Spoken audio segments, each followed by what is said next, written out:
News Kannada ವಾಹಿನಿಗೆ ಸ್ವಾಗತ. ಗೌರಿ ಗಣೇಶ ಹಾಗೂ ಈದ್ ಮಿಲಾದ್ ಹಬ್ಬದ ನಿಮಿತ್ತವಾಗಿ ಸಂಗನಕೇರಿ ಪಟ್ಟಣದಲ್ಲಿ ಗೋಕಾಕ ಡಿಎಸ್ಪಿ ಸಾಹೀಬ್ರು ಆದ ರವಿ ನಾಯಕ್ ಹಾಗೂ ಘಟಪ್ರಭಾ ಪಿಐ ಸಾಹೀಬ್ರು ಆದ ಎಚ್ಡಿ ಮುಲ್ಲಾ ಅವರ ನೇತೃತ್ವದಲ್ಲಿ ಪೊಲೀಸ್ ಪಥ ಸಂಚಲನ.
ಗೌರಿ ಗಣೇಶ ಹಾಗೂ ಈದ್ ಮಿಲಾದ್ ಹಬ್ಬದ ನಿಮಿತ್ತವಾಗಿ ಸಂಗನಕೇರಿ ಪಟ್ಟಣದಲ್ಲಿ ಸೂಕ್ತ ಬಂದೋಬಸ್ತ್ ಕೈಗೊಳ್ಳುವ ನಿಟ್ಟಿನಲ್ಲಿ ಪಟ್ಟಣದ ಮುಖ್ಯ ರಸ್ತೆಯಲ್ಲಿ ಗುರುವಾರ ಸಾಯಂಕಾಲ ಪಥ ಸಂಚಲನ ಮಾಡಿದರು.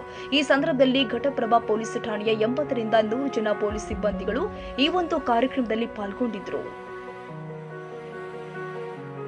ತಾಜಾ ಸುದ್ದಿಗಾಗಿ ಎಂಟಿವಿ ನ್ಯೂಸ್ 24x7 ಗೆ ಸಬ್ಸ್ಕ್ರೈಬ್ ಮಾಡಿ ಮತ್ತು ಬೆಲ್ ಐಕಾನ್ ಅನ್ನು ಒತ್ತಿ. ತಪ್ಪದೇ ಲಿಂಕ್ ಶೇರ್ ಮಾಡಿ.